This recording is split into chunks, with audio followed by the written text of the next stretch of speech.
And with that, we're live. Hello, and welcome to another episode of Under the Table. This one is basically a post-game talk show where a bunch of us sit around and talk. And what this one's focused on, featuring, is a tabletop RPG that we call King's Crossing. This is an ongoing campaign that I myself run. My name is Wrath, and I am the storyteller and kind of DM for that game. King's Crossing is a fantasy RPG, kind of your classic fantasy RPG, set in the land of the Freelands in the continent of Phalian. The Freelands being a northern western tip of this Phalian continent. And basically the Freelands have, in recent years, over time, kind of become a swamp. And in the midst of this swamp area, there was a little town called Arwen's Rest. Arwen's Rest was a kind of survivor's town, a shanty town, a very pieced together living area for a lot of folk. And basically this was pieced together out of the ruins of an ancient civilization. There was an ancient city that used to span, kind of seems like most of the Freelands, some ancient civilization from long ago. And over time, that collapsed, another civilization kind of built on top of them, that collapsed, another civilization built on top, that collapsed, and eventually you've got this little town kind of remaining somewhere near the middle-ish of this ancient city that's now basically buried under a swamp. In this town, we find our adventuring party. We had multiple people kind of come to this town throughout about 2 months' time has passed. I believe the first of which being Grunkle. I believe Grunkle was the first to arrive. Grunkle is played by Mr. Pickles.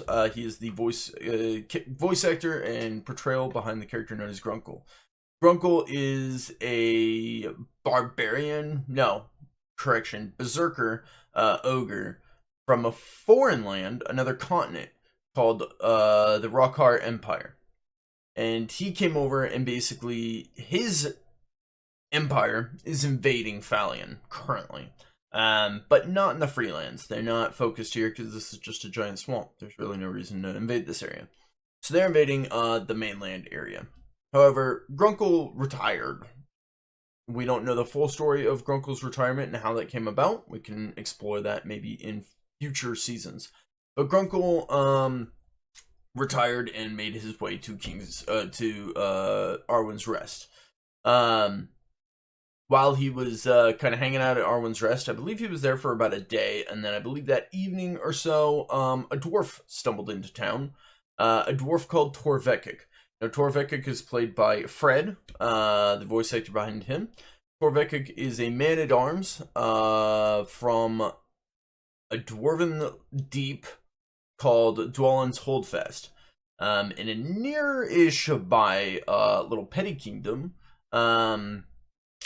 believe it's the petty kingdom of Media or Antoine, I can't remember off the top of my head, but within that petty kingdom there is a mountain, and that mountain holds the kingdom of Dwalin's Holdfast, a still dwarven kingdom, the farthest westmost remaining dwarven kingdom. The others have either gone away or moved or died off or whatever, but they are the most prominent westernmost dwarven kingdom there. So he actually did retire. He retired from his days in the deep and made his way traveling the land in search of new brews to taste to add to his collection. Maybe write a book on it. We're not sure. He did learn how to write during this season. But he stumbled into town. They met up. Actually with another character. When they first stepped out into the woods, they met another character named Wilfer. Wilfer character actor is not here tonight, unfortunately. That is played by Shifty, otherwise known as Shifty Games on Twitch and YouTube. You can find him there. We won't go too much into his character as he isn't here to talk about it himself. So, meanwhile, while they were out on their adventures, two new characters stumbled into town, stumbling off a boat in worse for wear condition. Came Nimwort, played by Tough Nuts. He is a gnome engineer from the kingdom of Angelonia to the south. A kingdom that is currently being invaded by the Rockheart Legion. However, they left, and they are not there in the midst of this invasion. He was accompanied by Adarag. Adarag is a halfling smuggler played by Adis, the voice character behind that. He is a halfling smuggler from the same area, the Kingdom of Angelonia. More specifically, they kind of came from the area of the Starforge Academy of Science, SAS, and yeah, so they came north on their own mission. Basically, Nimwort had hired Adareg to accompany him to basically smuggle him out of the Kingdom of Angelonia past a Rockar Legion blockade north to track down some thieves who had stolen some stuff from Nimwort. This brought them to Arwen's Rest. So over the course of the season, a lot has happened. If you want to see that, the entire series is on YouTube. You can catch it all there. But from the point that they all showed up in Arwen's Rest, some of them falling and struggling in mud pits, almost drowning in the ocean, getting stabbed by creatures in the woods, getting popped on by stinky flowers, meeting all new kinds of friends, a talking bear, a little rodent who can read and write, all kinds of stuff, some fun stuff. Saving people, kids, losing people, Granny Evelyn, amongst others. But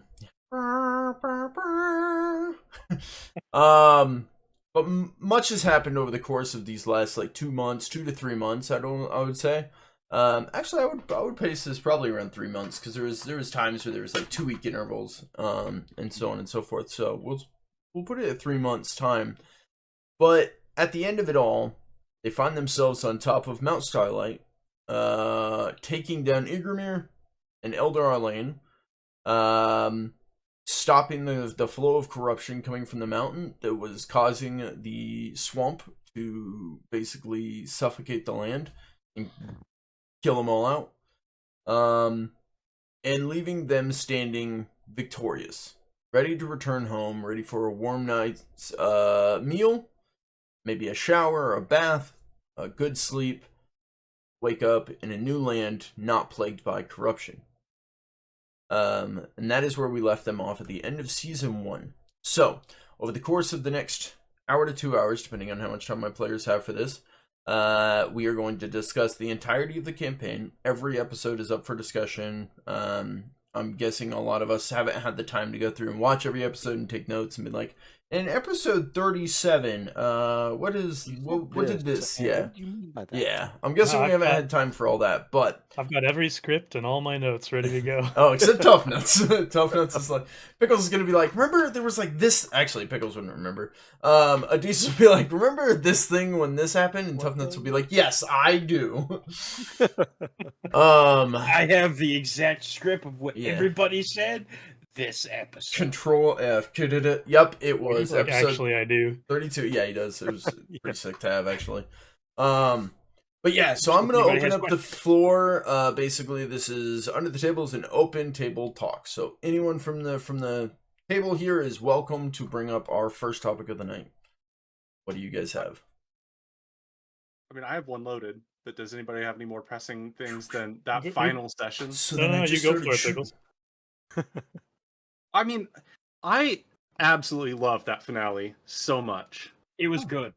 I don't know how it went for you guys. I think I stepped in a little bit, and I was like, I didn't get the full picture, but I mean, I thought we were going to be talking about that because that was such a thoroughly enjoyable finale, at least for me.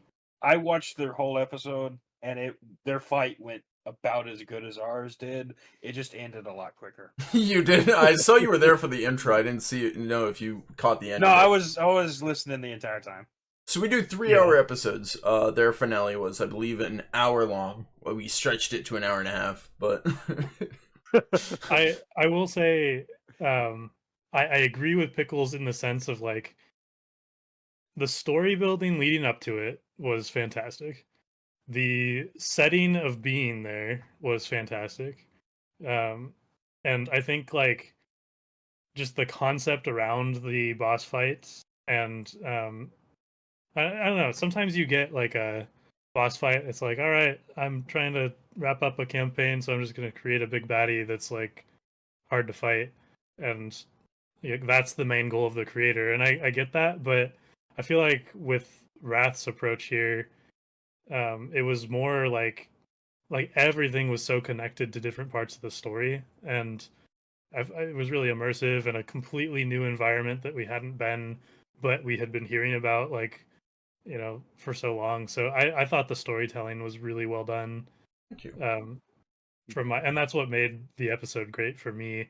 Like the fight itself, it was cool to like Adarag and I had pretty much dominated the fight. Which is insane because you guys aren't my fighters. I was like, oh, this is gonna be tough. They fought the tough fighter. Like Igramir was he could fight. Like there was a threat there. Eldar Lane was more to pester and keep you at a distance so that he could finish the ritual. Yeah. In 3 seconds, Nimwort was on him and he couldn't. I was like, what do I do? Like every time I tried to pester you guys, it didn't work. I'd love to hear Wrath's perspective on what he had envisioned for that fight, because I think we kind of ruined that. But what I'm trying to say here is I don't think it mattered as far as like the quality of the episode, because we still had fun and it told the story well.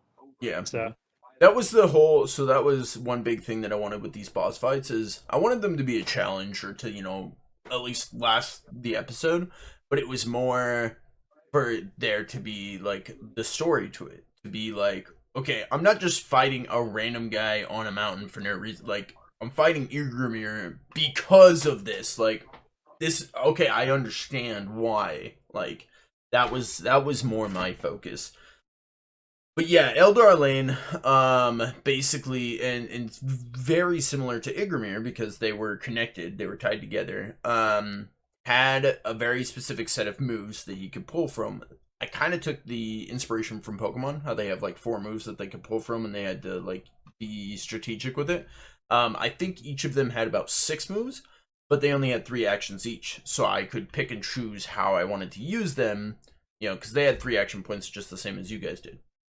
So I had to pick and choose. Well, for the most part, you guys do. I think Adiz pops off with 3 bonus action points at the beginning, and then Korvekik always has a bonus in reserve. So yeah, there's when Torvekik. Okay, I don't know what it was about Torvekik's parrying luck this entire season, but it was like every chance I had to parry, it's like nope.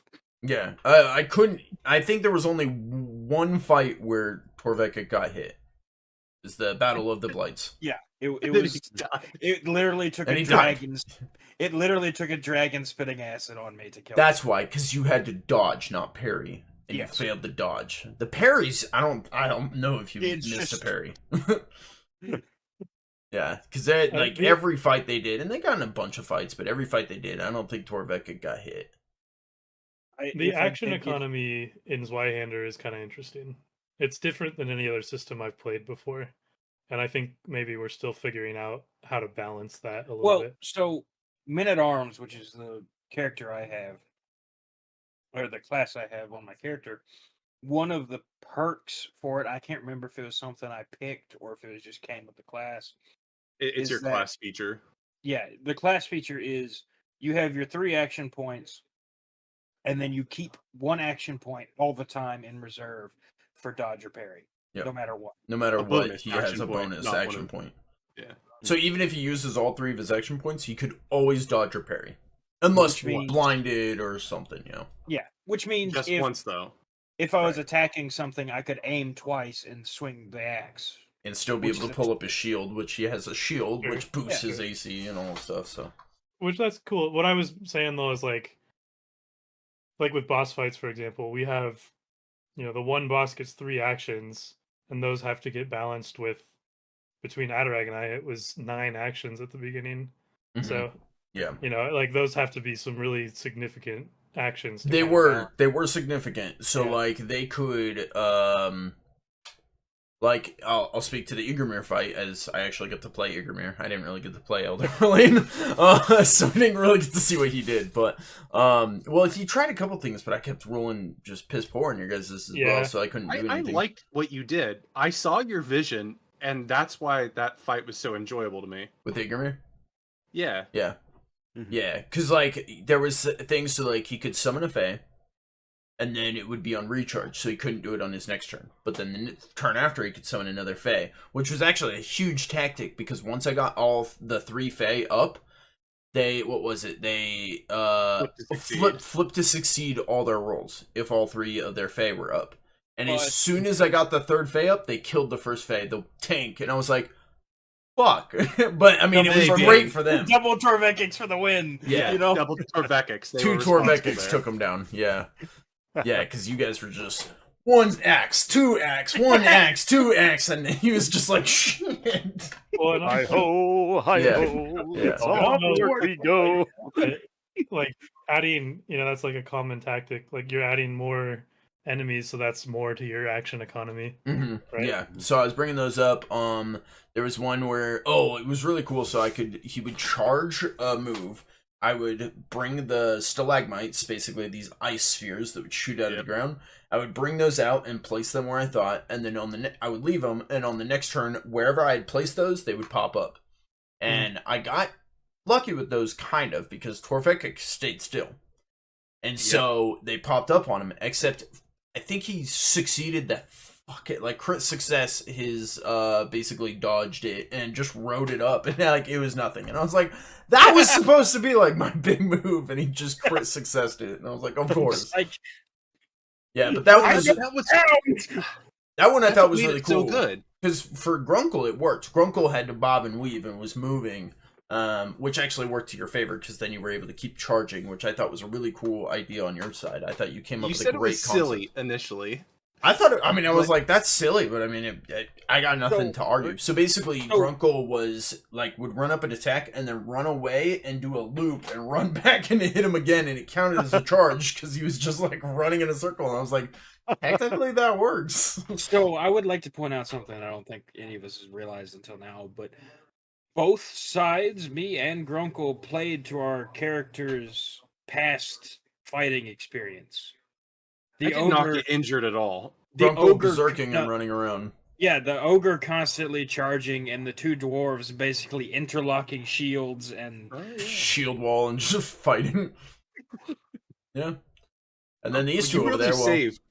Meanwhile, meanwhile, these two basically Adareg snuck around. Go ahead. So you go, Adam.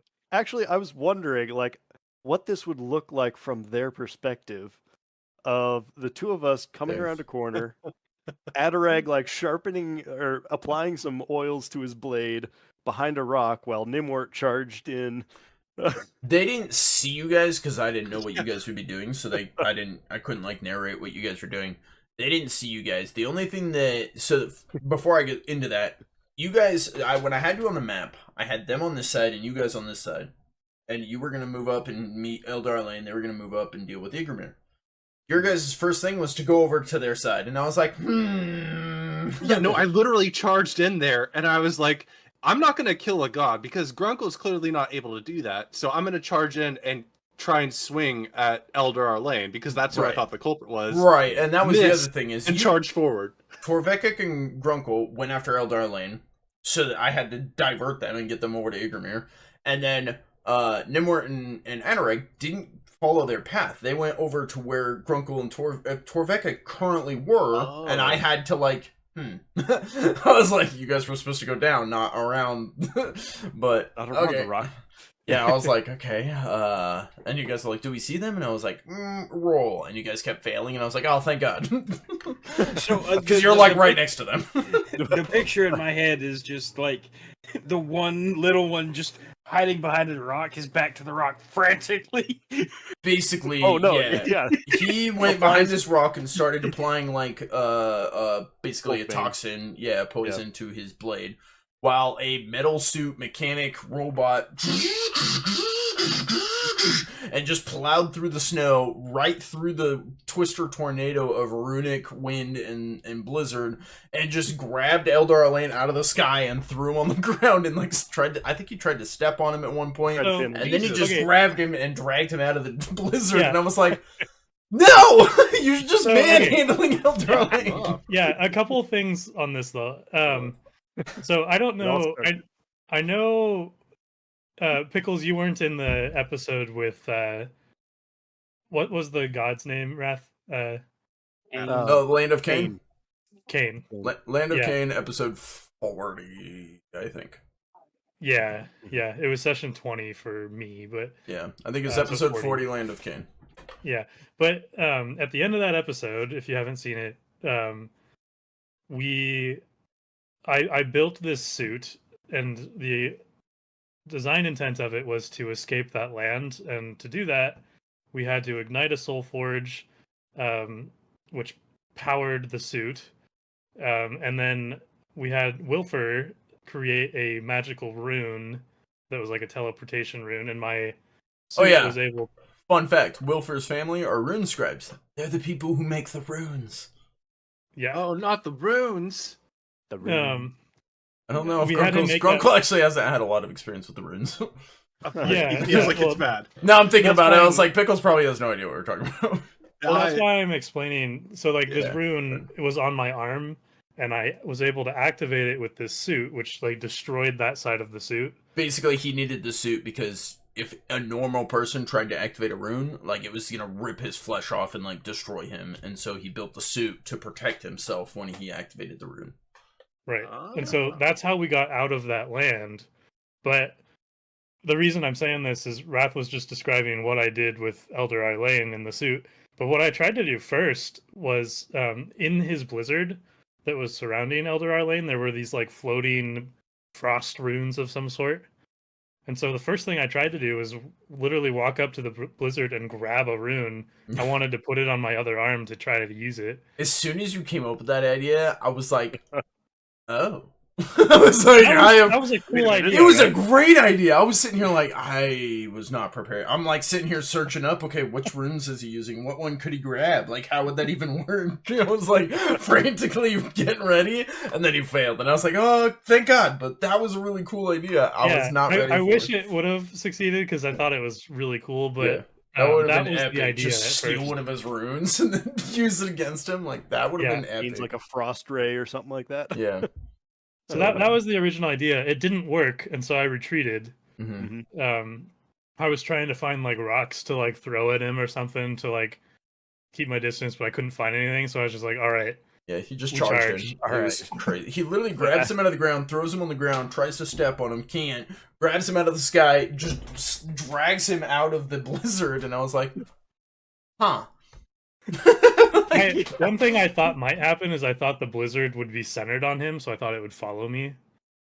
I thought about doing that after you had already moved him, and you're like, did the blizzard move? And I said no, because I didn't grasp what was happening, and then you just dragged him out of the blizzard, and I was like, damn it. Well, now I can't have it move. Like, you outsmarted me. Well, I thought maybe it would happen, and I'm not sure what I would have done, but Yeah. you know. Yeah, because that blizzard, being inside that blizzard for a decent amount of time, Grunkle knows this, was going to start fucking you up. Which I Yeah. think it did once. It just did. didn't get to the anymore because you Yeah. got out. Yeah. But yeah, so the finale was intense. Grunkle doesn't know about the finale. Do you guys want to tell him about what you guys discovered at the end? Well, first, is Eldar Lane dead? No, he's not. No. Oh. They did We not knocked him out. kill him. He specifically used the action. Nimrod used the action subdue, I believe, to inflict non-lethal damage, and basically sat there and Iron Man suited, go to sleep, go to sleep, go to sleep, go to sleep, and knocked him unconscious. You just know if you're Veckic there, you would have got an axe through the neck. Right. Well, and we Well, he bound did get him and stuff. Yeah. So Did he get a Elder Lane split is up not in the dead.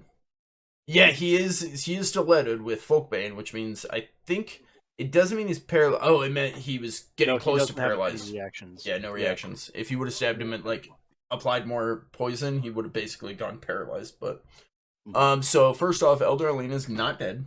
which I also wasn't prepared for. I thought that was going to be the end of Elder Lane at the end of the season, and he's still alive, so that's going to be interesting. But he can't talk now, or it's very difficult for him to talk now. It'll be interesting to see where he goes from here with this. But anything else you guys noticed right at the end? Yeah, so we got a couple of things as the blizzard cleared from the top of the mountain. There were a couple of notable items that were mentioned to us.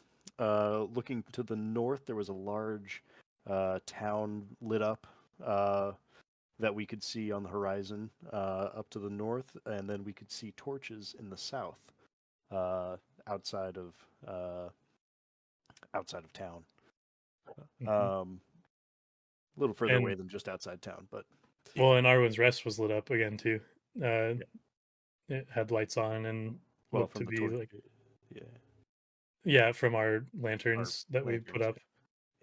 And there's a carrier pigeon flying off to the east. My theory with the torches to the south is maybe it's the Lost Sons leaving. Maybe. They were going towards the town, from what I remember. I told them to take care of town. Yeah, I don't know. It's just an idea I had. Grunkle and Torvek literally were like, "Hey, we're leaving. Can you guys watch over town?" And they were like, "Why?" And Grunkle was like, "Please, wink." And they were like, "Maybe." Well, I know they still want something from me, but yeah, I was gonna say there's some unfinished business, I believe. Yes, there is. Okay. That's not the only thing. Yeah. So apparently, Tough Nuts and I's Sixth Sense was spot on. One of those blue dwellers was that we met underneath of Hobbs, or that Nimwort met underneath Hobbs Lodge, was Liliana. I was gonna say that's all me. That's not Tough Nuts and I. that was all. Well, I mean, we both had the same realization, but your Nimwort was the only. You met Torvek down there too. She did meet Torvek. Torvek ran away from her and fought against her. Mm-hmm. As she was trying to save you from the other dwellers that were chasing after you. She reached out her hand to you and you were like, shoved her into a wall and took off running. I mean, yeah, no, it's perfectly logical reaction. Like, you were, it's logical. The dwellers were after you and there was one reaching for you. It made sense. Yeah. But yeah, that is the one. Couldn't at least be in human form to do it. I mean, there was something going on at the time that she couldn't go into human form. Mm-hmm. Do you remember what that was? Yeah, so there was a certain plague making everyone sick. Oh, okay. Mm-hmm. And her human form was sick as fuck, and she was like, "Fuck this!" Stripped her clothes, was bleeding all over the place, turned back into her dweller self. Mm-hmm. And then, so that's why they found her bloody clothes. So a little more to that, we learned that she wasn't the only one. Well, yeah, the Elder was one of the original people, Elder Arlane, from Arwen's Rest, right? Mm-hmm. And there were some survivors from that original Arwen's Rest that survived with him, Liliana being one of them, right? And so... Oh, you're talking about from the ancient civilization? Right. Yep. Right. And so that's why she has this, like, multi-form thing going on. Mm-hmm. Is because she's one of those people from long ago. Just love that we got the two founders of Arwen Rest killed. Well, unless if there's a chance she might be princess. Well, Liliana's still alive. Princess, same person. Yeah, princess. So princess was Liliana. That she's not an actual. Grunkle called her princess, is what we're saying. Oh. Yeah. So what princess? Grunkle just called her princess, but it was the same character. Yes, Grunkle. That was Liliana. Arwen and Roderick had a daughter named Liliana. Oh, that's the connection. Gotcha. No, he just made that up. Shut up. You're just putting stuff out there now. Well, Arwen, though she's dead, Pickles doesn't know Arwen. Arwen's a person? Yes. Arwen is a person that we met in Kane's world. And murdered in cold blood. What the hey, fuck? I believe I- Adarag slit her throat. Guys, you're not even Yes. berserkers. Okay, she I'm like, Adarag She slit her saved our throat. lives. she lives on in the form of Adarag my was- mechanical suit. Adarag was no hesitation. So basically, I in was the putting land a of woman out of her Cain, misery. the land of Cain is a kind of after death kind of place that was built by a god for a specific reason, for a purpose. They found themselves there, and they met someone named Roderick and Arwen, who matched the descriptions or matched an image they found, a portrait they found in the ruined fort. Mhm. Yeah, the castle. More of a ruined fort. I keep correcting myself and saying it's more of a ruined. It's not like a massive castle; it's a fort. But so they found Roderick and Arwen, and as they were like leaving them, Adrag realized, he was like, I've seen these guys before in a portrait. Like, he clicked. He was like, oh, I've seen them before. Like, that's where. Don't forget Torvekic's drunken comment of, are any relation to Arwen's rest? Yeah, and she was like, I don't Yeah. know what you're talking about. But you also remember they don't remember their past lives. Yeah, You know. in this land, Pickles, people would forget their past. It was hilarious. You should watch episode 40 because Nimwart was there for, I think, a couple months. And forgot. And so Adarag showed up and Torvekik showed up and Nimwart's like, you guys are gonna get me killed. Who the fuck are you? Shut up. I think that was some of our best role playing Amazing. in all our seasons so far. Amazing. But yeah, so basically, Roderick sacrificed himself for them. And Arwen didn't want to go on and knew you needed a soul to power a soul forge. The soul forge was basically their energy source.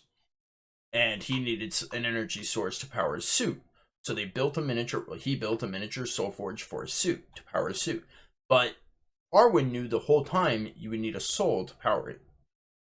And so at the end, they killed Roderick, her husband, and was just like, fuck it, I'm done. Use me. Like, I will give my soul to you to power the suit. And so Adarag was like, done, slit! Cut her throat, and she gave her soul to the soul forge. The suit powered up, and he activated the blink rune, and they appeared on top of the mountain. Yes. With Arwen's body, which we will, I will say, by the time we come back to this, we are putting her in the cemetery. Yes, Well- they have a woman's dead body with them somewhere on top of the mountain. But yeah, her soul is what powers my suit. Mhm. And so I theorize her character is probably not done interacting with us because of that. I'm hoping, because I think that's cool. And then the other thing I would just want to point out is the juxtaposition with Adam's decision making there, because what got us all into the land of the dead in the first place is me yelling at Adam to get out of an area, and then my head gets cut off because he takes too long to decide. True. And then to escape the land of the dead when a god's mad at us and running towards us with two armies also running towards us. Mhm. Then Adam decides, okay, let's just cut the founder's throat and leave instantly. Well, So- I had been preparing for that one because I had already heard that voice in my nightmare vision, waking nightmares, of the "kill me, please" coming from initially from Isabella. Mhm. So let's talk about that. So you originally found Izzy.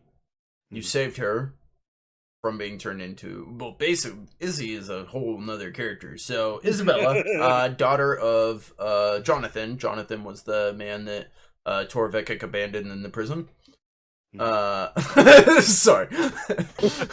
Not to just but so Isabella was found out on the Mud River, and then way up north was found inside of a pod being turned into a blight, and was saved from that by Adarag and Nimwart.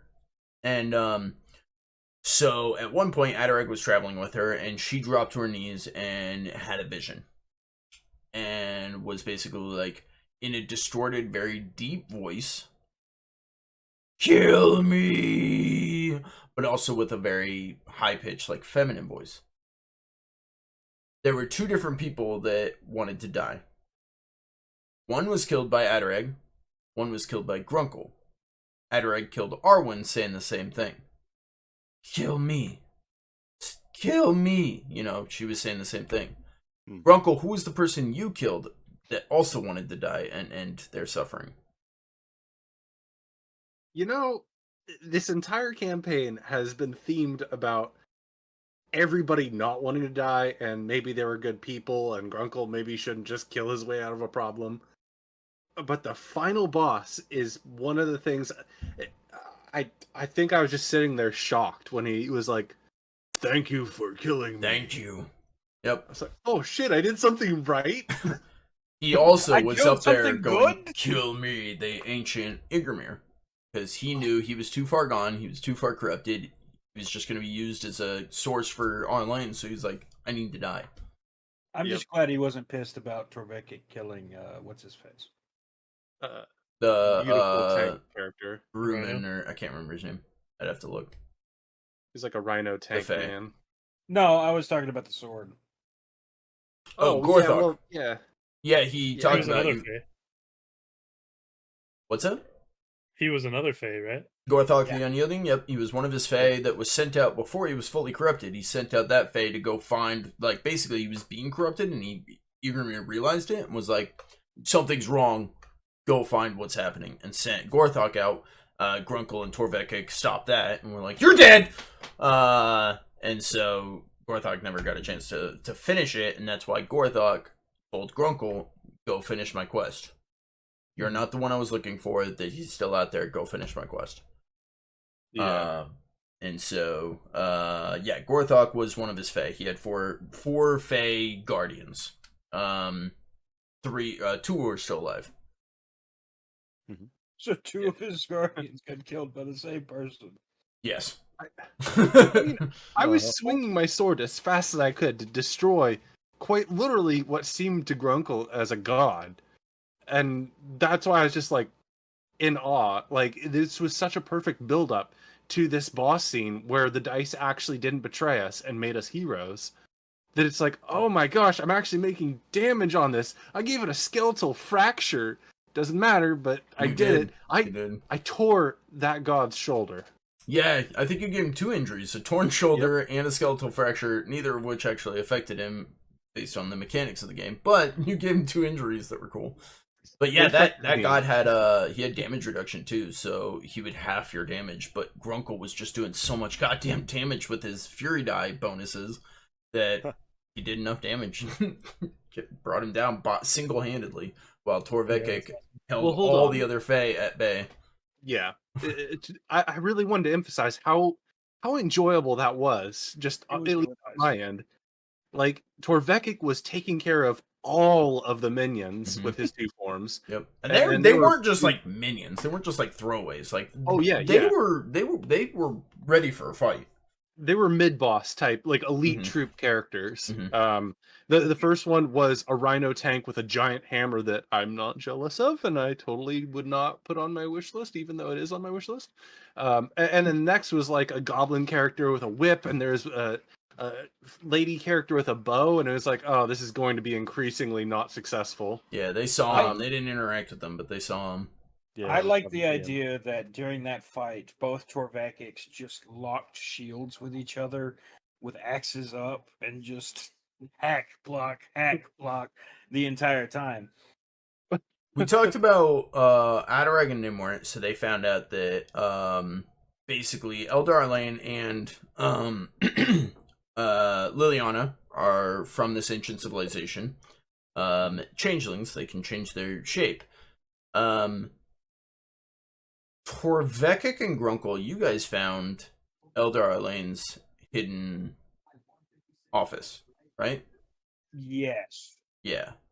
What But did we you guys find in the office? This is up in the mountain. This is this is down the tunnel past the light switch that you guys ran away from. Gotcha. Yeah. Oh, speaking of which, the hatch door's broken. Yeah, you're welcome. we totally did not do that. No one gave them I the doorknob, so. But what did you guys find in the office? We didn't really find much except a bunch of maps and papers. Okay. Things that the like science dorks would love. Uh-huh. Yeah, that we couldn't understand a word of, but we took them anyways because. Okay, It I'll was tell science. you what they found, because that wasn't helpful at all. Oh yeah, I stole a lot of it. We no, don't that I remember now. stole a Yeah, lot of yeah, I was stuff. stealing everything. I was like, I'm gonna try and grab a bunch of things off the walls. You did And... collect everything, and you were like, we're going to give this to them. I do If remember it that. wasn't Oh, paper and it wasn't nailed Really? down, we stole Hopefully you everything. wrote that down, because that was important stuff. Basically, they found on the walls anatomy of the different races, how they Yeah. act, the different body functions, how, facial expressions, all that. Why do you think he had that? Because they're changelings. They were studying Well, the he could tell races so people. that they could change their shape and like change into the different races. Obviously, they don't have the dwarf mannerisms down because we found a dead one. Well, one I mean, died that one might have just died. trying Yeah. to escape the corruption and the plague going on down below. That was a big thing that I think both of you guys kind of realized. So Eldar Alain was trying to basically sacrifice the people of the surface people, to bring back his civilization that's been down below, which he hasn't been down there, seen them in a long time. So he left his civilization. They were hiding down below. But up above, he had to spread all this corruption to spread his influence and gain the control of the area so that he could use his ritual.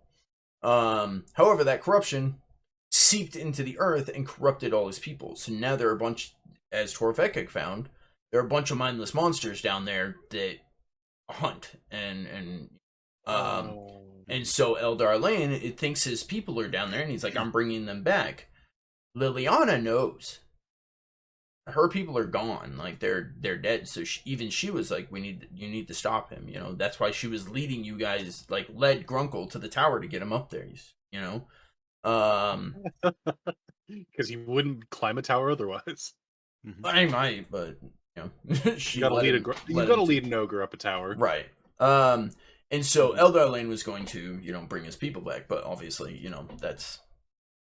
it was through his own actions of trying to save them that he lost them. Can you connect the dots for me on something? Of course. Maybe. So- I mean, if it's not a spoiler for season 2. Sure. Season 3, right? No, this was all season 1. Oh, okay. Yep. Anyways, so you said earlier Eldar Lane was spreading corruption, like that was his tactic and then it kind of backfired because it went into the ground. Not necessarily his tactic, it was part of his master plan. Master plan, right? But, yeah. So was Part. he in cahoots with the mother to do that? No, through No, his no. actions, he created the mother. Yes. Unintentionally. Unintentionally.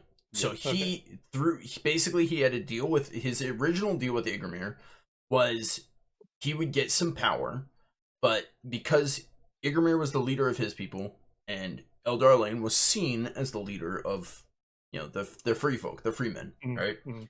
And so Igramir agreed to a deal with him. Basically, he would give some of his people to the Fae, because the Fae are, a long, ancient, gone race. They're few and far between anymore. So he was like, let's give me some people so we can kind of rebolster. Thinking, people that volunteer or, whatever. Like maybe the sick who are dying, bring them over to the Fae so that they won't die. You could bunch of different options. And so, leader to leader, he was like, give us some people and I will give you some power to help your people, help people to help people. That was the original deal. With However, Igramir. yeah, with Igramir. However, Eldar Lane didn't, have volunteers. He didn't give the sick and stuff. He just gave, like, people to get power. He didn't tell his people. His people knew nothing of this. Mhm. And Yeah. so when Mateo's mother, Riff's wife, was ripped away and turned into a Fae, she was pissed. And so she clung onto the corruption, turned herself into a blight, took a bunch of the other people, they all became blights, and went to go fight Eldar Lane.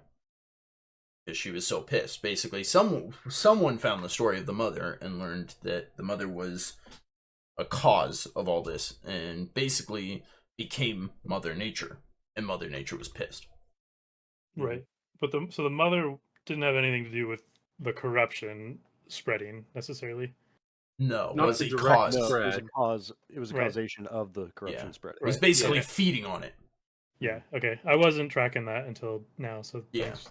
Yeah, basically it it was kinda just like- another faction that came about pissed off at Eldar Lane and was feeding on the corruption to gain power to go fight. It's like Wonder a if there rebel was- army, right? Yeah, basically, you think kind of, yeah. Eldar Lane being the one in charge and, like, dominating, and because of that, a rebel army sprung off of that and was like, fuck this. You Yeah. wonder if in an alternate world we could have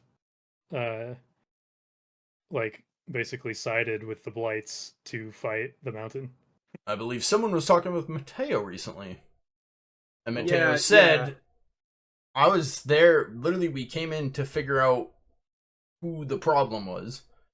You know, we went there to figure out who the problem was. We figured out that it was Eldar Lane. Basically, Mateo was her general, you know, was turned into a blight and was put in charge of the army, the initial force that went into Arwen's Rest.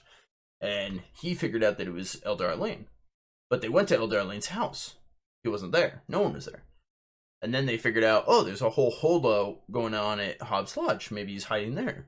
And so Mateo was heading down towards a Hobbs Lodge to put a stop to this and figure it out. This is during the battle. The Battle of the Blights. And was headed down to Hobbs Lodge. But his people, he understands that his people, you know, the Blights were so pissed off, and so he wasn't really controlling them. They were fighting and doing their thing. Mateo's task was, I want to find Eldar Lane. You know, I need to stop my mom from just killing everyone. He still had like his senses. He wasn't pissed off. He wasn't part of the original Blights that were all pissed off. So Mateo was like, I need to put a stop to this and figure it out. And so he went down to Hobbs Lodge, and as soon as he got there, he was immediately killed. So he never got a chance. Mm-hmm. It was a little bit more than just immediately. It was, yeah, you're right. It was more than immediately. It was before immediately. He literally got there and was shot by Wilfer, threw some stuff at Wilfer to be like, hey, stop! And then turned around and got cut down by Grunkle. To be fair, he is a blight in a blight army that's attacking us. It's true. I thought I was doing the right thing. Very true. And that's why the ending was so satisfying. This campaign has just been, or the season I should say, has been dotted with Grunkle kills people who are chasing after an innocent stranger. Psych, you're a freaking psycho, and that stranger was somebody who did arson that might have destroyed everything and started the plot. Mm-hmm. And it's like, okay, yeah, I'll deal with that. Uh-oh, blights are attacking. Slaughtered them. Psych, those are children. And then I go back and it's like, okay, I can do better. I can always do better. And just everything is like, oh, I spit on your beautiful ruined fort, and I'm going to kill you if you don't do anything. All right, kill him. I'm not doing good, but my buddy Torvekik helps me. And then we kill him, and he's dead. And it's like, oh man, you really fucked this one up. It's like, oh no, I'm haunted by a powerful ghost that loves me. So that's why I don't know. I really love that finale of like, I kill him and I'm like, yes, killed. Did I do the right thing? I would like to stop the rumors before they happen. Me and Grunkle are not murder hobos. I'm not a murder hobo. I feel bad. Exactly. I tried to talk to Eldar Lane, and he kept saying some weird stuff like, I gotta bring my people back up from the earth. And I'm like, yeah, but they're kind of weird and they don't talk much, and even Princess is kind of weird, and like he was not giving me any outs, and so I felt justified in trying to kill him. I couldn't hit him, so I felt justified in trying to hit the thing I could hit. He was basically, Eldar Lane was basically a zealot at that point. Like, his entire purpose in life was to bring his people back, so he wasn't going to let you stop him. Yeah, no, and I got that after like 10, 15, 20 minutes of talking to him. Yeah. Oh yeah, that's the other thing, is they talked to him for a while. Nimwort and Adarag, he's like mid conversation with them, and they were just like, I charged at him. I'm like, What? Shit. Well, we tried to engage with. You did for like a second, and then he's like mid-sentence, and you're like, okay, I run at him and grab him out of the sky, and I was like, okay, well, combat. You're a better berserker. It was like you're not saying anything we haven't heard before. Die. Yeah. Well, he was kind of making threats and stuff, so Yeah. we just wanted, Well, yeah. and, but that's just mage kind of- incantations and. Yeah, nothing you guys Just- did it made sense. I was just. The only Pickles. thing Wrath has a problem with is me and Wilford just sitting there watching a guy burn to death. That was a weird moment for me. I was sitting here like, you guys are the heroes.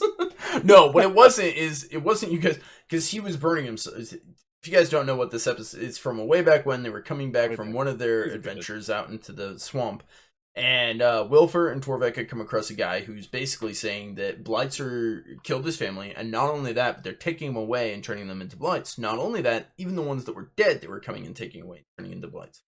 And so he was burning them. What was left, he was the only one alive, and he was like, well, I'm not going to get turned into a blight. So he's burning the rest of his family so that they didn't get turned into blights, and then throwing himself in so that he didn't get turned into blights.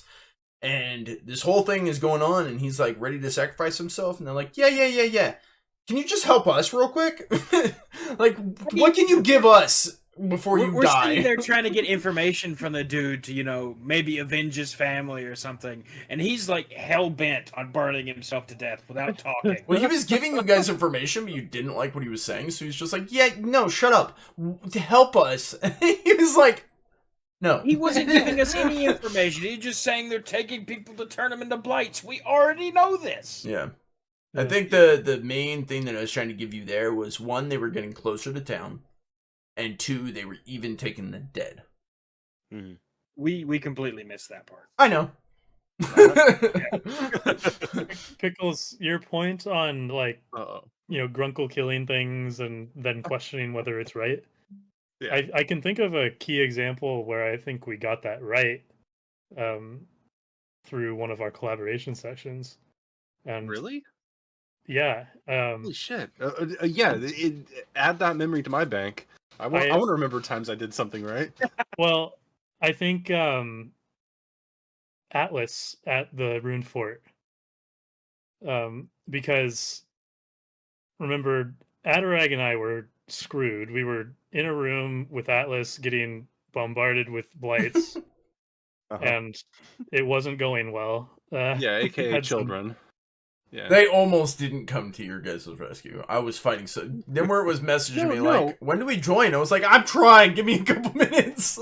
I truly took your bait, though. Like, You did, yeah. we were going in a different direction, and we were traveling upwards, and you said there was a sound, and so it was like, well, a storyteller wouldn't include that unless it's something they want you to do.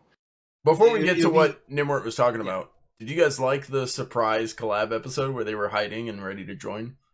Yeah, it was. Yeah, I think that was their idea. It was a pretty good idea, but that was fun. because all of a sudden we were like, and hang on, as you guys both joined, and I was like, you guys find them in the room.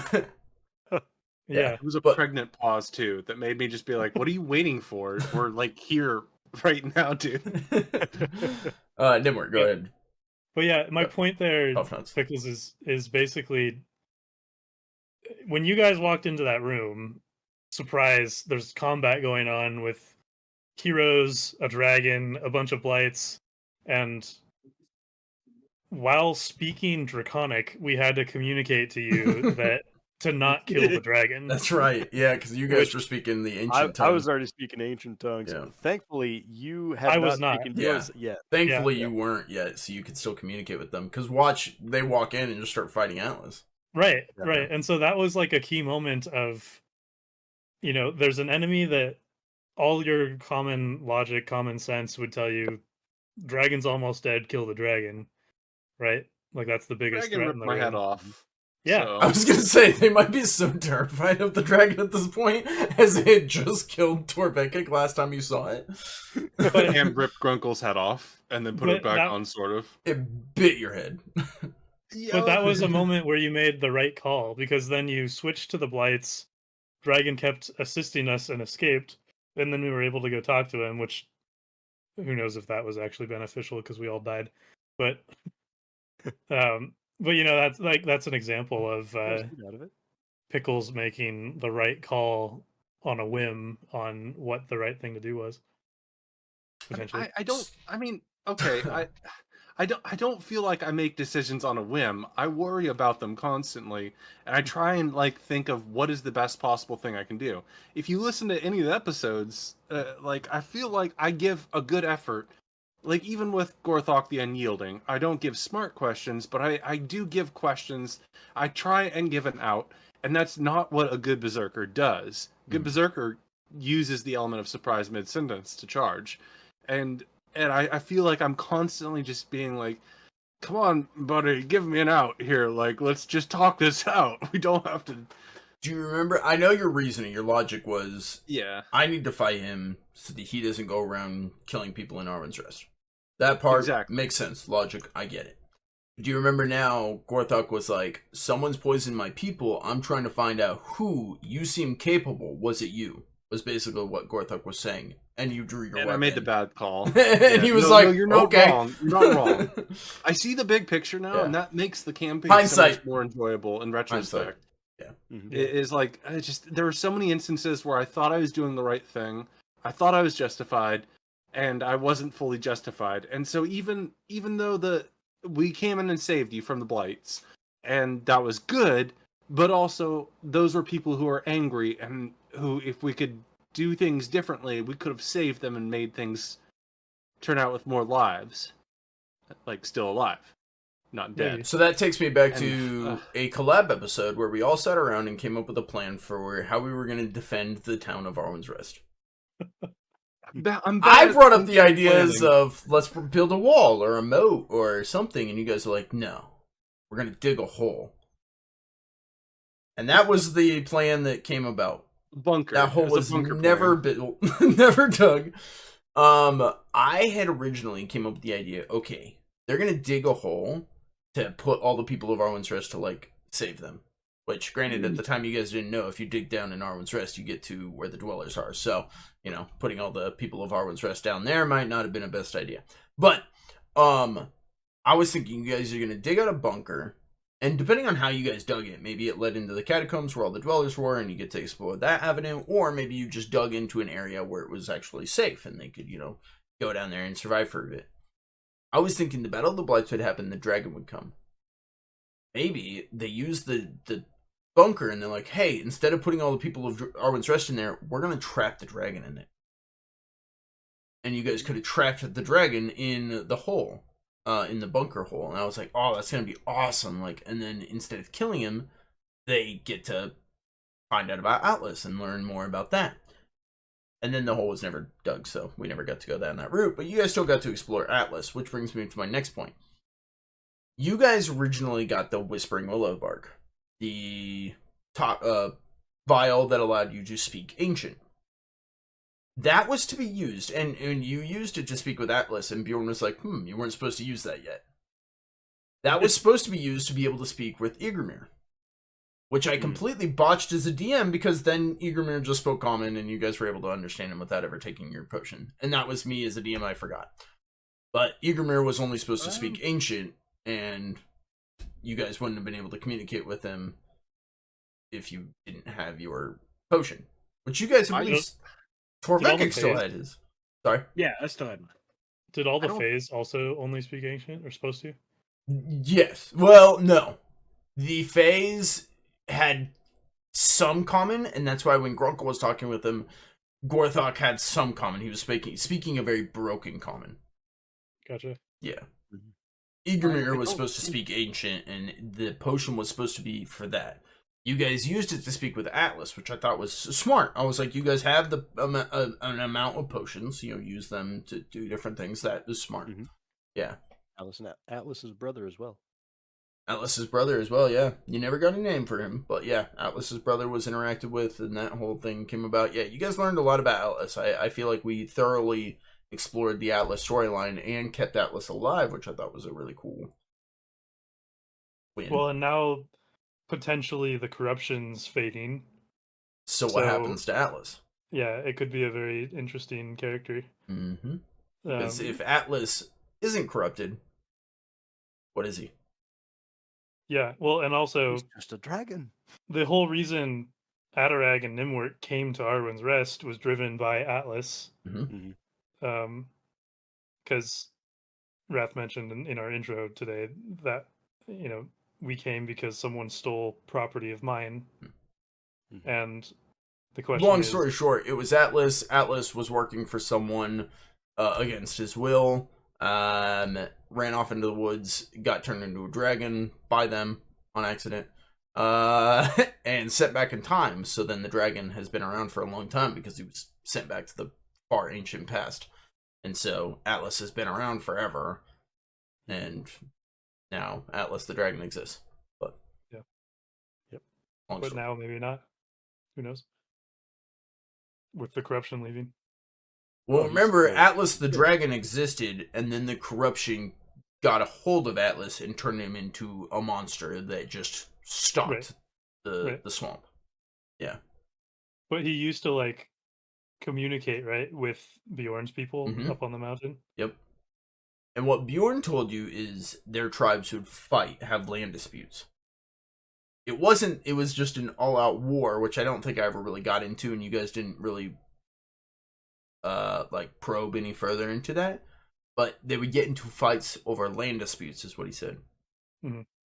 Which means they communicated, like they had, you know, basically the long story short is they would communicate, and they would basically, there was Bjorn's the Bear clan, and there was Atlas's clan, and you know he had a clan because Dibs is like, yeah, that's our father, that's where we all came from.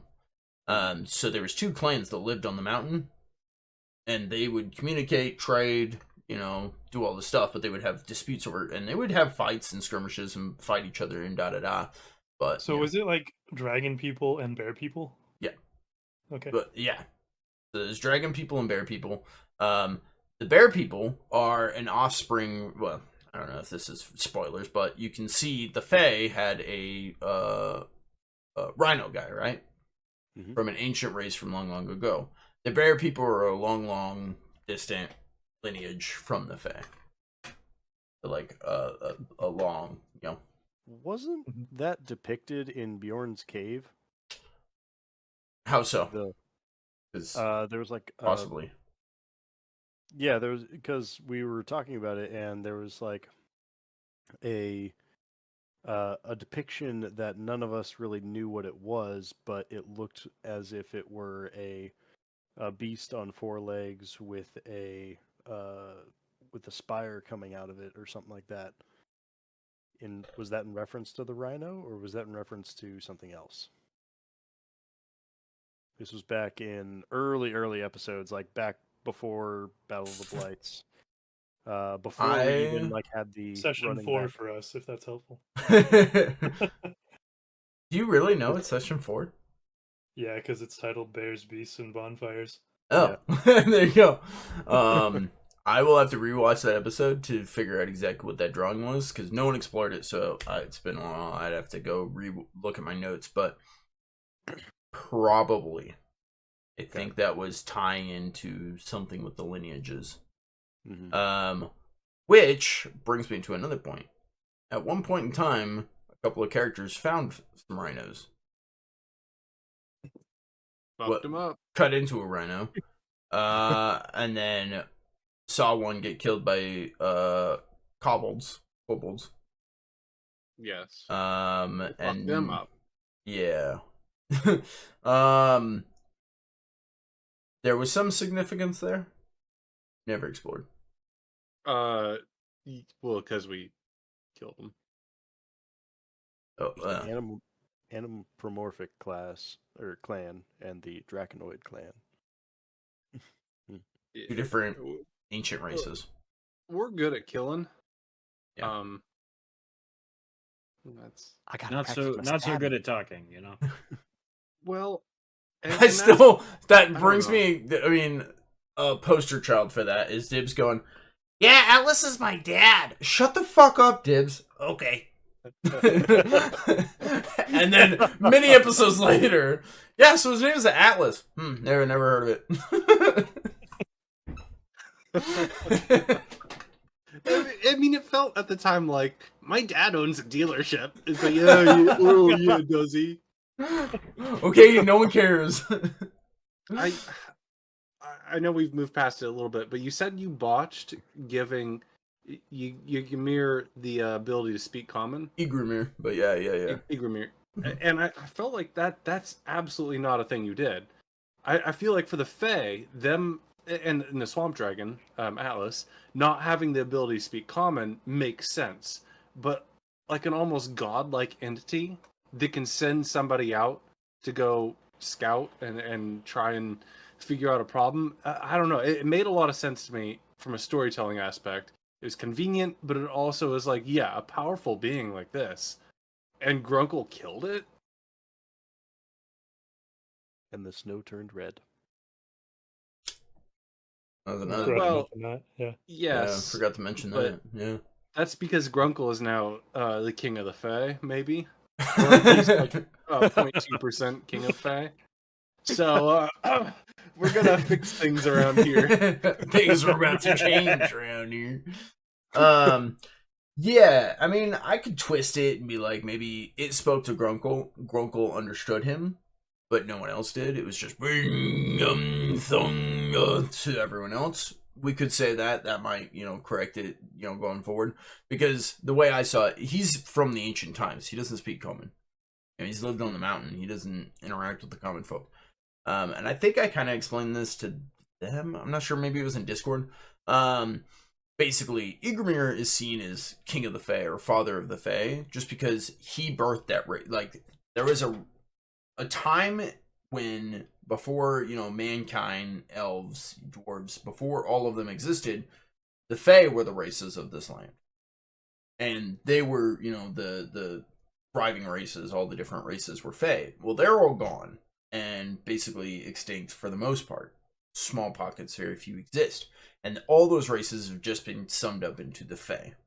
Those ancient races from long, long ago, those mythical fantasies that may or may not exist, like unicorns. People are like, mythical creatures. They're all considered the Fae. All those races were brought about through Ygrimmar. He birthed them all. He was the original. And then through him, his offspring, all these different races came about. So he's been around since like the beginning of times. He is not a god. He is not one of the gods. Those are all up here. He is just one of the founding beings of the planet. Mm-hmm. I killed him. Yeah, and he's dead. Granted, he was basically on his deathbed, but So in killed like Grandpa. Lord of the Rings terms, you've got like Valar, which like sang the world into existence, and then you got Maiar, which are like the wizards, and Sauron and the Balrogs and things like that. Like he was like a Balrog. That level, yep. Yeah. Yeah. Mm-hmm. The Balrog on his deathbed. Still, I mean, incredible achievement. Yeah. Big deal. And when one of them died, I think it was Adarag knew the folklore of it. Yeah, it's an ancient tale. Because the halflings are, out of all the races, the dwarves, elves, humans, out of the common day races, halflings have been on this planet the longest. Mm-hmm. And so they have all the stories and stuff just passed down through time. And he remembered some, probably like a children's fairy tale kind of thing. It was an old halfling tale. Wives' tale kind of tale, like passed down through generations. Basically, when one of the founders dies, the sky will turn red. Beware the red dawn, for that is when the ancient cries. Yeah. Oh shit. So now cleaning everything up now. But when that ancient died, it held out something to Grunkle, and Grunkle took it, and it became part of Grunkle. Oh yeah. No, I have the energy of the dying deathbed King of Fae. Yeah. So Grunkle has that. Friends. Torvik. There's. Are you talking about the two Torvekics? Well, no, because I don't think Torvekik considers me a friend, even though I love him. Sure. I was talking about the two Fae that are like All right, well, what's up, boss? Yep, these two Fae were just like, hey, if you'll have us, we'll serve you. And I want to go down and save Arwen's Rest. Grunkle's on cleanup crew. I'll put on a little janitor hat. Almost had 3 Fae, but 2 Fae now serve Grunkle. And that one Fae that died would have been like a really cool, like, oh, you wanna get drinks at the bar afterwards? And he'd be like, oh, It is funny. My hammer's so heavy. I didn't have this planned at all. You guys can kill or save whoever. Like Battle of the Blights, when they attacked Arwen's Rest, like it was you guys could have defended the town more. True, that would have given everyone a better chance of survival. However, many people survived. As much as you guys are all just like, everyone's dead, there's no one left in town. I was like, there's still like 500 people in this town. But okay. So depending on who you guys kill and who you guys save, I don't know exactly how that's going to play out. And so, but you guys kept asking for merchants, blacksmiths, some kind of weapon seller. And so one of them was a blacksmith, and that's the one that you killed. And I was like, well, fucked him up. Well, see, but he would have filled too much of the same berserker main tanky role, so we had to have Grunkle fill that void. Yeah, Torvekuk was doing him a favor. He's like, there can't be two. I can only tolerate one of you. I can only tolerate one. Imagine if that Fae connected with Bjorn in town. Bjorn's not a tank; he's a healer, and we all call him a healer, so we don't have to kill him. I know you guys keep calling him a healer too. You're like, alchemist. Someone brought him a dead body and was like, heal him, and he's like, I tend plants. You guys keep telling me to heal people. No, the reason I say that is because he's a descendant of the Fae. So, I don't know, maybe it'd be interesting. It would explain dumbass here would be like, Fae can do anything. Yeah, Fae can just do anything. It's like going to heaven and you can ask anything of your ancestors type of idea. Yeah, what Bjorn and him would have to talk about. So yeah, Grunkle has the essence of the ancient in him now. There are 2 Torvekuks that get to run around. Nimwort has a giant metal suit. He runs around here now. Powered by the soul of Arwen's Rest. Powered by the soul of Arwen, which you guys have connected with. They existed here in town. Wilfer has blood magic. We always blood-leaved in him. Yeah, we haven't got to explore that as much because he hasn't been around. But I believe Grunkle and Torvekuk walked into the courtyard of the ruined fort, which I think everyone's been in now. You guys know what I'm talking about? The courtyard of the ruined fort. And it was a complete bloodbath of dead animals. And Wilfer's standing in the middle like, yeah, good. But I mean, like, who hasn't, like, had that same situation? You get wings, like, on a Friday night, and you got a couple beers. It's a double batch of wings, and at the end of it, you're just like, what the hell? Yeah. Why is there a barbecue in my hair? Yeah, so he has blood magic now, and we don't know about Adarag. I mean, I know about Adarag, and I think Adarag knows about Adarag. I'm a small tree. We haven't gotten to explore. There's more to come with that. We haven't gotten to explore all that, but yeah, Adarag is part tree. So that's interesting. I want to ask a question because these are like our superpowers or whatever, right? Mm-hmm. Or whatever you want to call it. Mm-hmm. To the players, now that you're getting those powers and like starting that process, how does it change your perspective on how you play your character? Or does it? I think that's a question from the DM to you guys. Yeah, I mean, that's Tough Nuts is asking to you everyone. guys. To everyone. Yeah. Tough Nuts is asking the players. Like Pickles, you've got this soul in you that gives you some sort of special power. Like, do you remember what your power is, Pickles? We talked about it like a year ago. Absolutely, but I don't know for sure that that's what it is. It is. It's going to manifest in season 2, but yes, really? Remember the ancient elemental had damage reduction? Oh my god! And control over some other stuff. Yeah, he gave you his essence. So I believe I asked for like the ability to withstand damage or Wolverine style regeneration.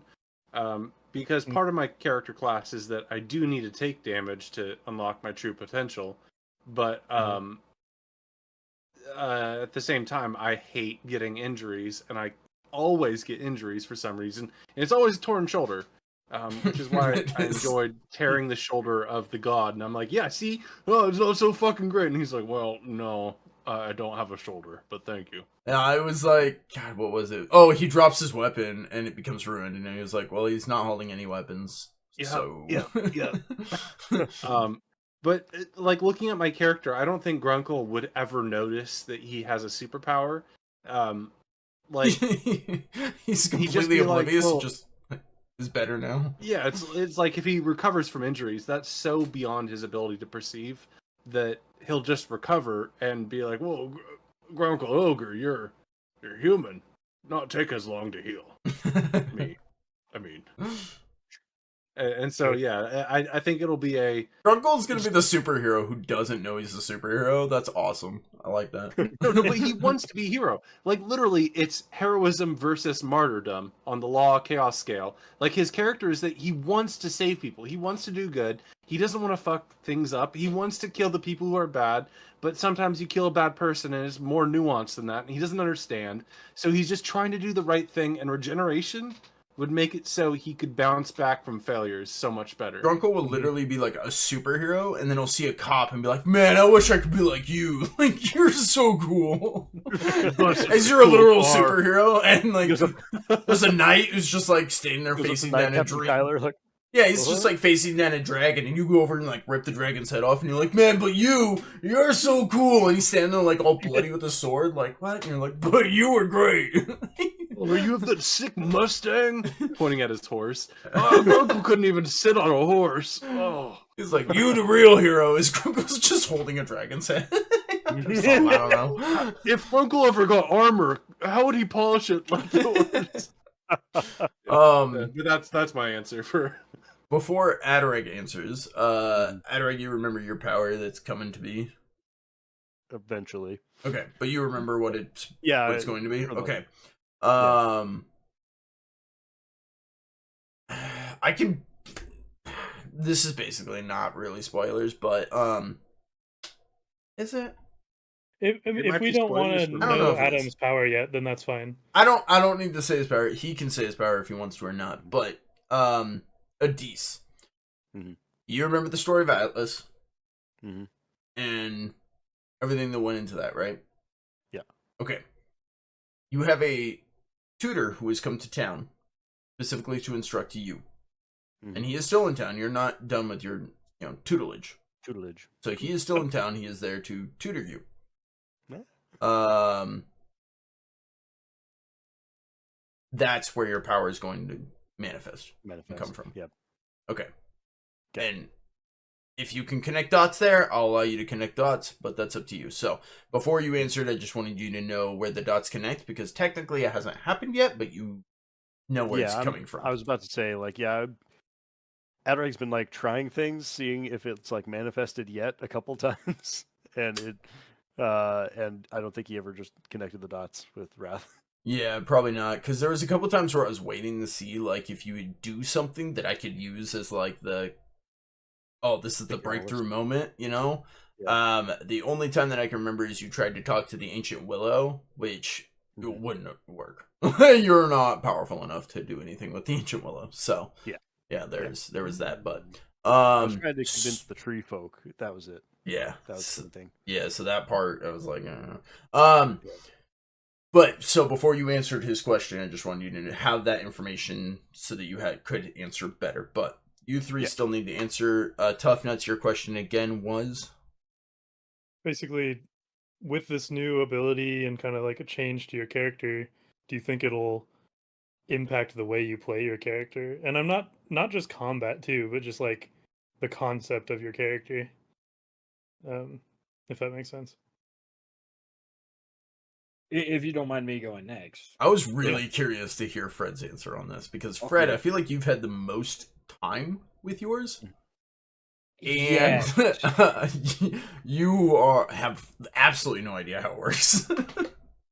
It's affected him a lot already, if that makes sense.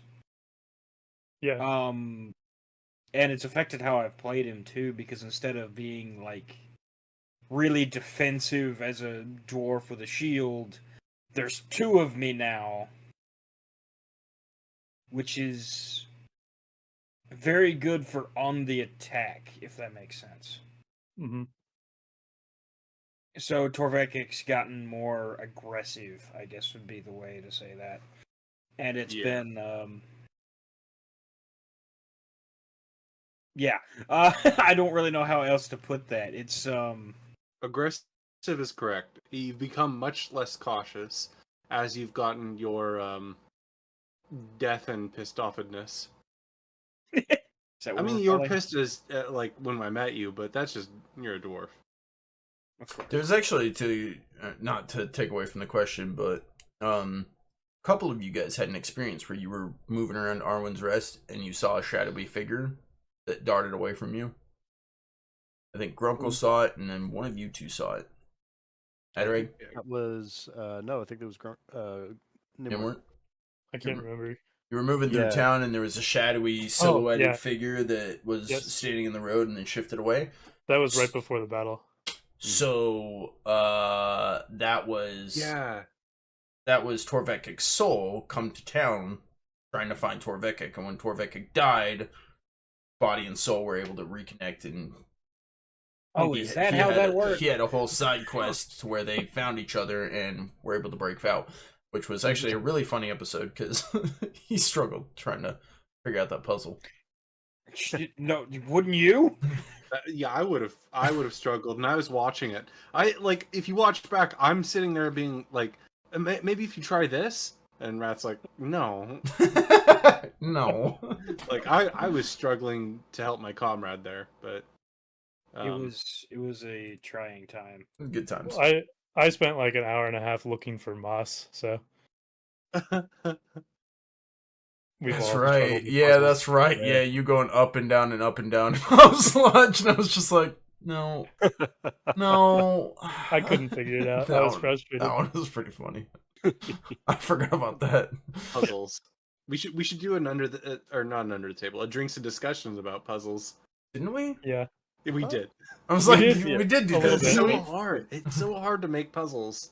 But what I'd like to do, sorry, this is off track, but what I'd like to do for that is everyone come with their best examples of when puzzles have worked, so you could dissect what works about them. But that would be fun.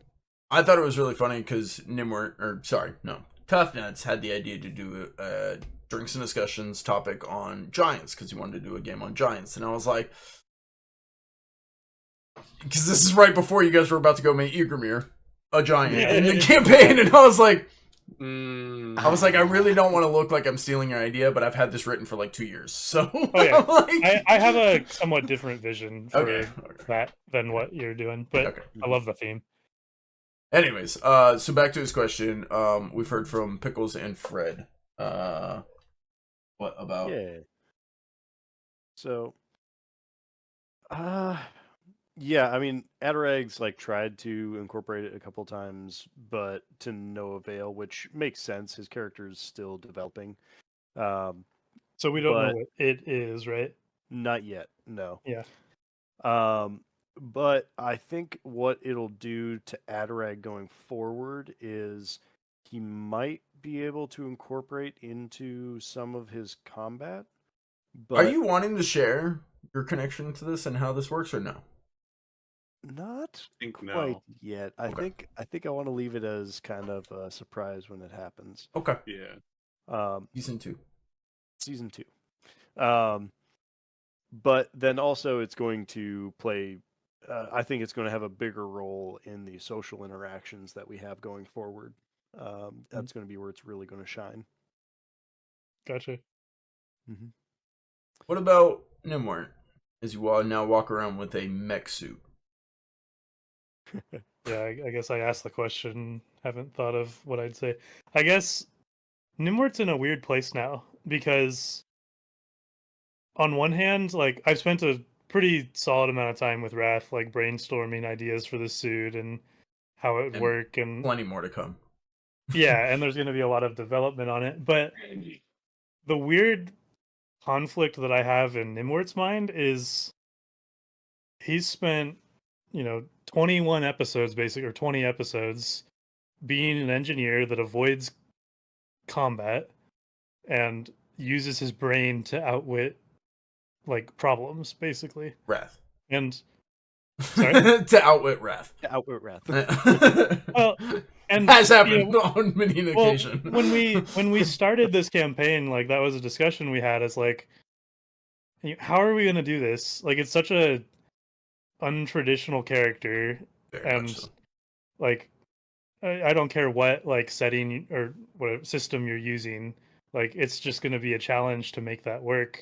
And I think we've done a good job of it, of like making the character feel impactful, not overpowered, but like he's able to do his thing. Mm-hmm.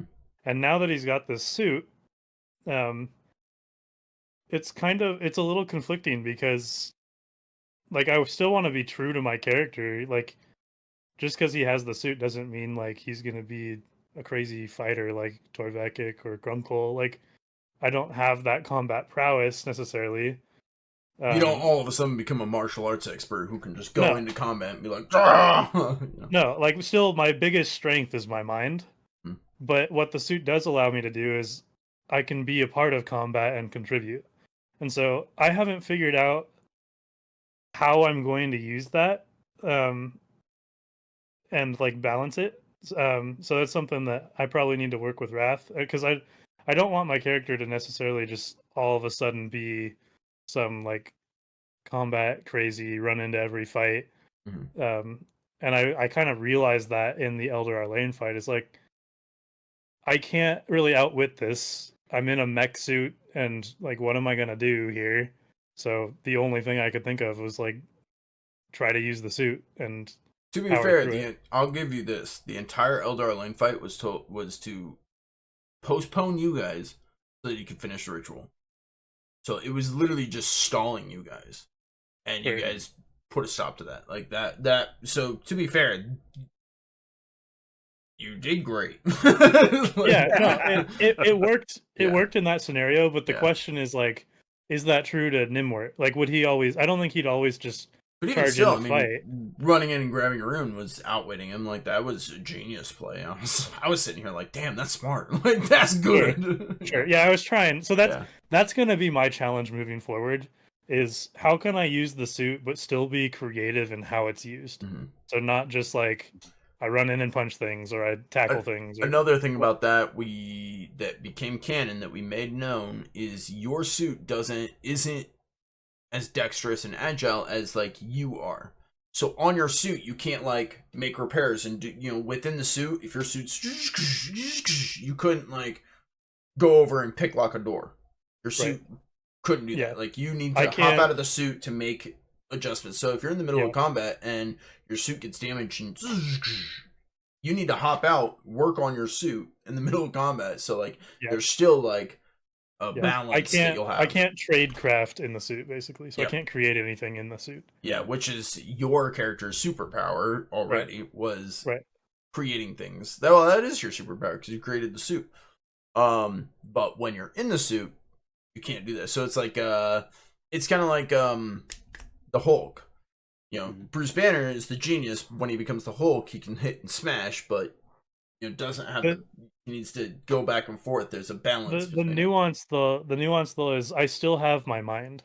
Sure. So Yeah. I'm not going berserk and just crazy in this suit. Yeah. I'm It is using very it to different be than the smart. Hulk. Fair. Yeah. Right. Yeah, I will say that though another aspect to kind of look at it at another kind of angle, one might say, on it would be that the engineer Nimwort has come up with this idea for this thing that he's now built.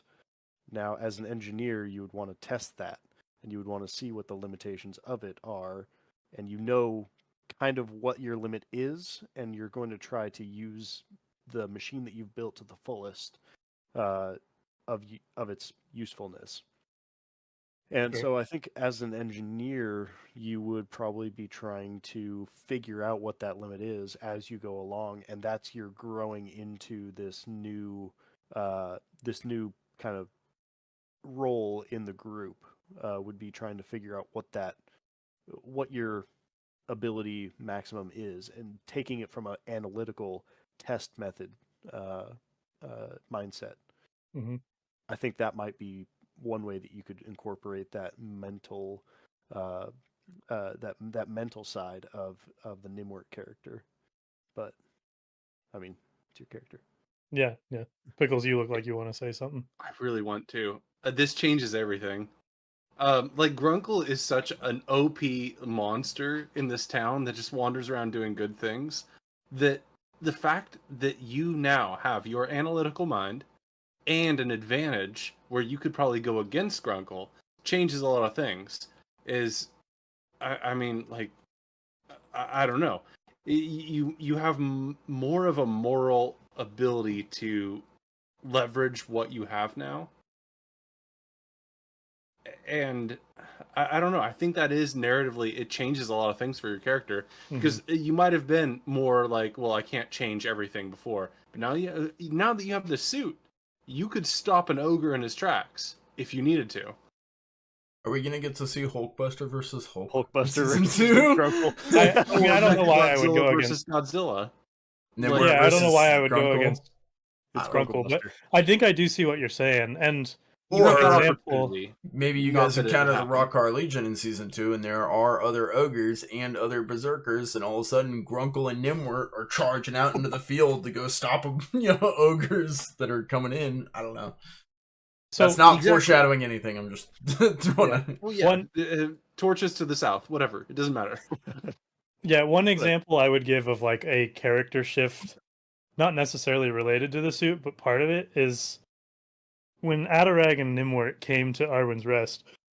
It was very much like Nimwort's the leader. He hired Adarag as like a, servant basically, Mhm. and we came with a purpose. And I think over these 2 seasons, one season, but 2 chapters. groups, whatever. Yeah. It's shifted so that Nimwort is really no longer viewing himself as the leader of our party.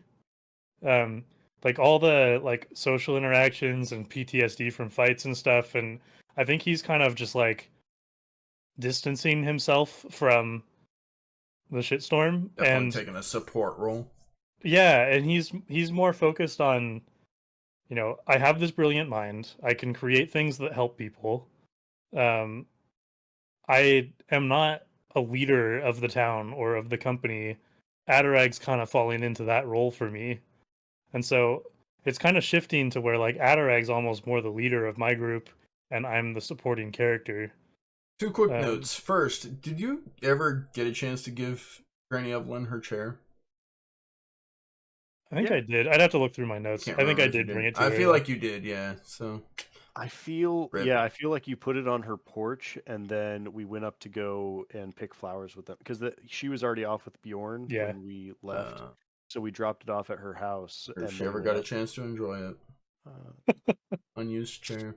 So random. I was just thinking about but second, I think we talked about this maybe in an Under the Table where we were talking about how Adarag has really stepped up from being just a servant who was like, yes sir, no sir, serving, you, to now you rallied the Lost Sons, you rallied the Clan Carver.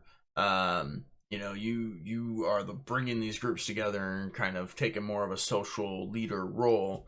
And I believe you trained leadership. Yes, I did. Yeah, so I think Adarag has definitely, like Tough Nuts was saying, over the season, grown from just a servant to there's more to this guy. Well, and there's like a friendship there too, right? Because when we started, it was just hired help, and now it's like mutual trust. Nimwort knows that Adarag has his best interest at heart. Like, I have a purpose for being here, and Adarag wants to see that through. But he's the better leader, and I think Nimwort's realizing that. Would you say that really solidified the first time you drowned or the second time? Yeah. It only took 2 drownings to get it. 2 drownings to be like, I think we're connected. We're I think pretty bonded. Yeah, I think it took a solid 20 episodes to get to this point. And probably the ceiling deal was in the Land of Cain. Of like, Bringing you you know, back. coming with the agency of like, you know, Nimwor, like he was the one person that remembered everything Mhm. and kind of took the role of like, this is what we got to do. Mhm. So,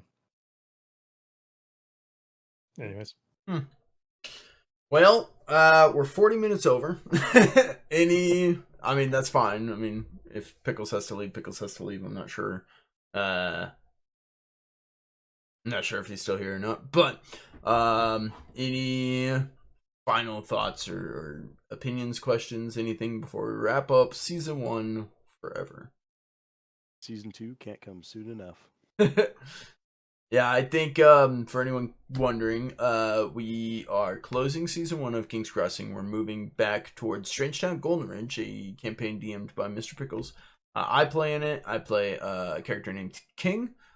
Fred also plays in that game. He plays a character named Fred. And Very rich. so that's very fun. Go check those out. Those are all, basically almost all on the YouTube page as well. They're all the entire series. The only part that is missing is the first chapter, which we did do a full recap of because those episodes were all lost.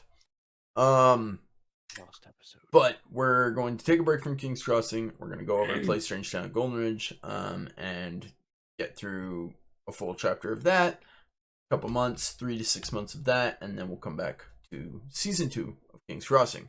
Now, I've always told my players from the beginning, like, they can come and go as they please. You know, this is a game that I hope they stick around for, but obviously your characters can come and go. So if they're like, hey, I can be around for this bit, but, you know, can't be around for the next bit or whatever.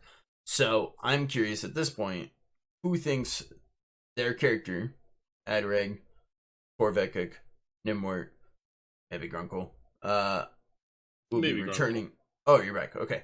We'll be returning in season 2. I think Torvekik definitely will. I'd say Adarag is ready and willing. yeah, I think Nimrod will too. Yeah.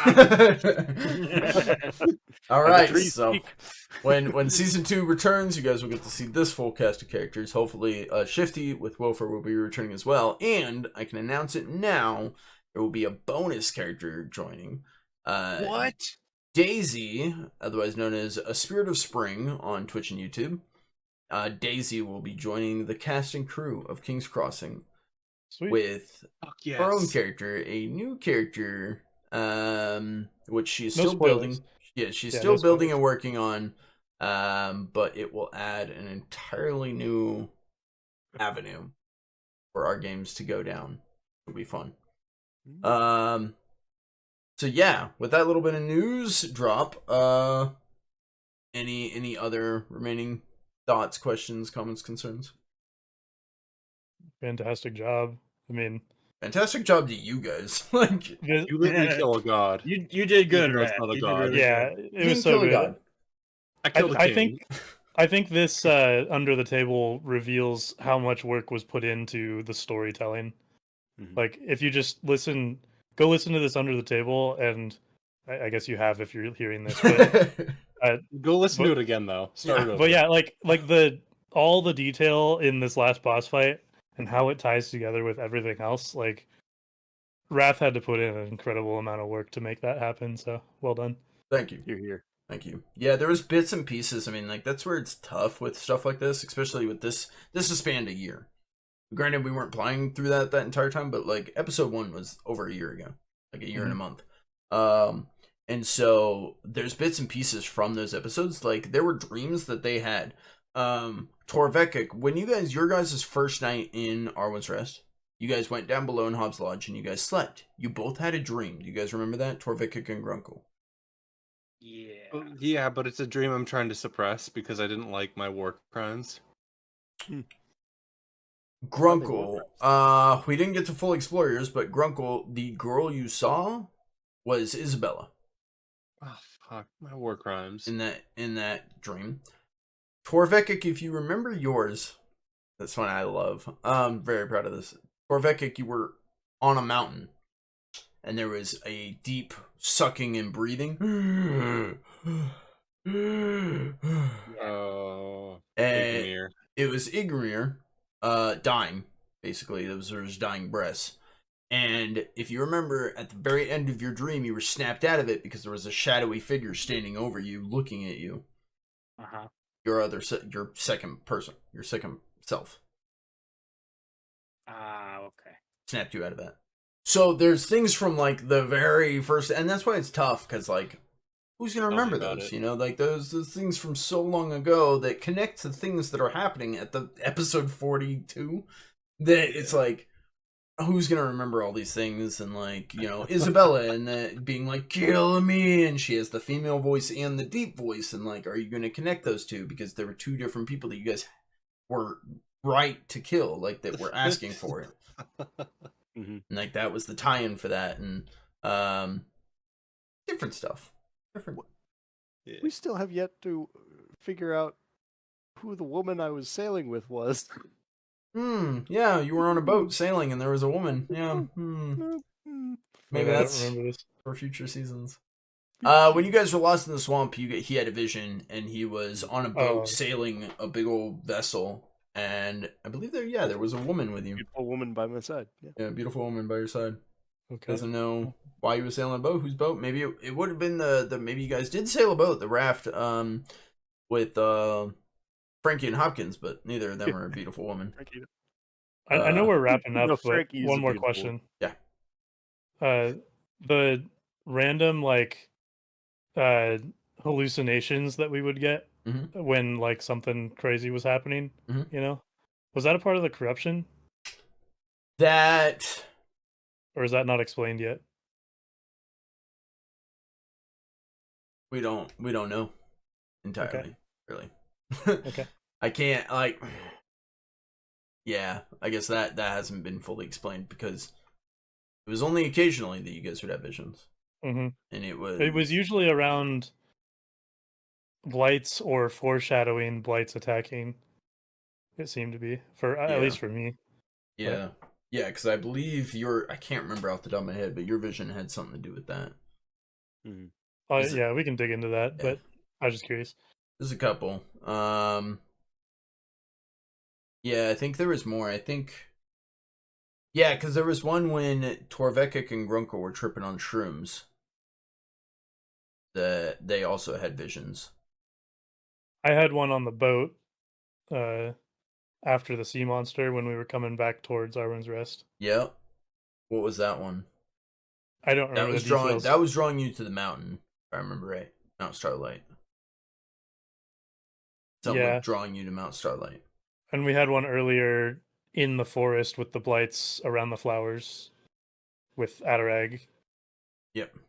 Yeah, so I'll go back through. I'm gonna be rewatching the entire series and putting it all on the wiki.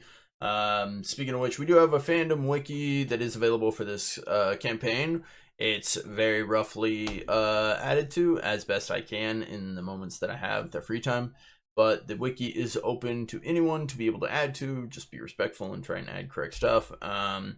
But yeah, I think I've gone through and added like the first couple episodes, so you guys could go through. This is going to anyone. You guys could help as well. But can you send out that link, Raph? Yeah, it's on every YouTube video. But yeah, I'll post the overall one or something in the Discord as well. But I've done the first couple episodes, I believe. At least I've started them, so you can kind of get an idea of the format that I'm going for, and then just copy that format for future episodes. If anyone else wants to go through and start helping detail stuff, detailing every episode, detailing every character. I would if I knew how. Google it. That's all I do. I don't know how to wiki either, so I Google and YouTubed it and try and figure stuff out. I might be able to help with that. I've got, starting in like, I don't know, session 20 or so, I've got every script. Yeah, I bet you that could help. That would also help, yeah, because I just go through and watch the episode and then type out kind of the exact, like, not the exact script, but just kind of the synopsis, like a full story synopsis of what happened. I think I did it for like episodes 1 through, I don't know, 5 or something I've gotten. But then, yeah, for like every episode, like who's all in the episode. Like Grunkle, it mentions Grunkle, so you can click on Grunkle's name and it would take you to the Grunkle page, which I was like, hey, you guys can fill out your pages on your own characters. No one's done that yet, but that's fine. You know, if you guys ever get a chance, or if I find the free time, maybe I'll go through and do it. But like, you know, Hunt Captain Kyler's mentioned. You could click on his name in the wiki and it would take you to his page and you can learn about him, or, you know, whatever the case may be. So we just need to start adding what we know about every character, you know, what episodes they were in, so on and so forth. So there's a lot that could be done, a whole hell of a lot. I'm working on it. I will not have a wiki for Strange Town Golden Ridge, just because, one, I'm 3 seasons behind on that, and 2, it's difficult because I'm not the DM, so I don't know everything that would go into that. But I believe I've talked with Pickles, and for his next campaign, I'm going to work with him to have a full production, you know, everything, to where hopefully going forward, all our campaigns will, you know, if it's mine, Pickles, maybe Adise brings up a new campaign. Again, I can't do it for Dirty Journey because I'm way behind, but maybe if Tough Nuts, I believe Tough Nuts is working on a campaign that he might bring to the stream at some point. And so, you know, we could have full productions for all of those that I'm working on. I am cutting down on a lot of my stream time, specifically to dedicate to our campaigns to make them better, you know, production wise. So I'm working on that. But all right, with our remaining 7 minutes, we'll say, any closing thoughts as we shut the doors on King's Crossing Season 1? Hell of a ride. Hell of a ride. See you soon. R.I.P. Granny Evelyn. And Griff. And Griff, yeah. Griff's dead. R.I.P. And Griff. Arwen. And Arwen, yeah. What sucks is Mateo's alive now. Fun fact, Mateo's alive. I don't know if he brought that up, but Mateo's alive. Grunkle's been regrowing him in his barrel. Yeah, you did see that, like, running off, and yeah. Yeah, at the very end of the fight, you guys saw a blight fall out of his barrel. Yes, Mateo was alive, and Mateo's going to come back to town, and his dad's dead. So yeah, that's... And his mom's gone crazy. And his mom is the Mother Nature. Yeah, Mateo's had a rough life. It's going to need counseling. Kid's going to need counseling. Maybe Addison can just teach him how to drink endlessly. His hero killed him. His mom became Mother Nature, and his dad's dead. Here, son, drink this. Yeah. Oh yeah, and Addison's been missing since the Battle of the Blights. Mm-hmm. Yeah. Yep. Find out next time. But Liliana's back. Liliana's Yes. back. Oh. Yeah. I wonder if the other creatures have become sentient again. Next time on King's Crossing. Next time on King's Crossing. We'll see you guys in the next episode. Thank you so much for tuning in. Once again, my name's Wrath. Huge shout out to the cast and crew of King's Crossing. Huge round of applause to everyone here. You guys are amazing. To Adise, Fred, Mr. Pickles, and Tough Nuts, as well as honorable mention Shifty. Pickles. What did I say? I don't know. You said Pickles. I just got back. I'm trying to make dinner. And Pickles as well. Also, Pickles again. But that's it from us. You can find us going forward on Strange Town Golden Ridge. Once again, DM'd by Mr. Pickles. He was fired Fred and myself in that game. Otherwise, you can find Adise over on Drinks and Discussions. He runs the game called Dirty Journey. And you'll be able to find Tough Nuts aroundabouts. He comes around, goes around. And everyone keep your head up. Whoa! Whoa. Whoa. Cheers and good night. Whoa. We're out. Adios. Good night. I love you.